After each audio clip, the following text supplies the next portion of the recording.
Happy Lent to everyone. I've not gotten a chance to wish you, and so I take this brief opportunity to thank you all. Thank you for being on the side of God, which is the best side ever. Many times we may choose to be other sides that seems to be easier, but to be on the side of God is the best option that you could ever do. And so we want to thank God for the opportunity that He has helped us, He has given us to be on His side. This evening, I had an opportunity to visit one of my revivalist friend, and when I went there, she was happy, and we had a little discussion. And so afterward, I had some little something, maybe a cup soup, some I was given by someone, and so I went to see this young man who has been sick for years.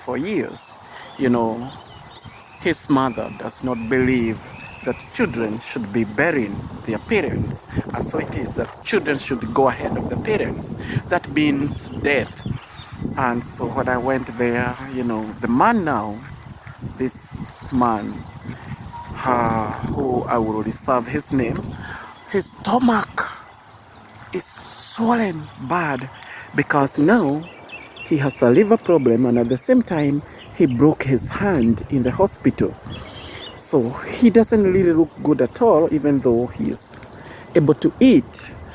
And so the little food can keep him alive, but he's not really good at all.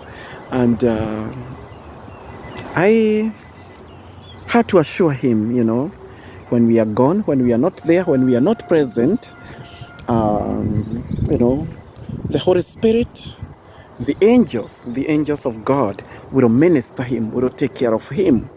And I also went to the Sisters of Charity. We had Mass there, Missionaries of Charity. As you know, they take care of the poorest of the poor people, both men and women. And I found this woman who is at a point of, death. When you look at her eyes, they are pale and they are whitish, which means she's on her journey, on her way or in transition to her death. And I was about to pass, first of all, to go for the Mass, same Mass. And so the sister said, no, we don't know. We are not so sure if she's going to be there, by tomorrow. Because I was saying, maybe tomorrow I could do it after Mass. She said so. So I said to myself, okay, let me make a stop. And when I went, she has a skin cancer. So that is what is affecting her. Oh God, when you look at her skin, boy, it looks so bad. It looks so bad. There is no so much hope that is left, Her skin looks bad. The sisters have been trying to bandage her, but still that is not enough, So she's about to transit from this world, but all this gives me courage, to move on and, to feel that, it is good to serve people when you can, take care of the people, honor Him, honor life, honor yourself. Thank God for your life, thank God for your health, and thank God for everything, because it is not a common thing to be alive. It is not a common thing to be healthy.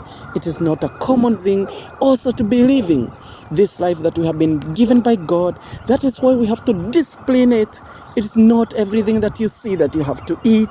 Most people have been lost to lustfulness, or they think it's about life and sex, nothing else. But what about your soul? What about your soul? In this Lenten season, I want to encourage everybody that we focus on our soul, because that is very important. Because many times we are accustomed to point at others. We are also accustomed to, to manicure ourselves, to take care of ourselves, to bleach ourselves, our physical self. That is what seems to matter to us. But I want to remind you this Lenten season, if we can look a little deeper into ourselves, see how we mess up with other people's life, see how we maybe mistreat others, oppress others, and see how we fail to honor God in our own lives, maybe like attending mass with a pure motivation, because sometimes when we go to church, we go to look at others, we do not pay attention to what the Gospels is telling us. So if we can look at those things, perhaps our God will be very much impressed, very much pleased with our fasting and with our abstinence, and also, with our commitment towards Him. So enjoy this Lenten season and continue to walk with God.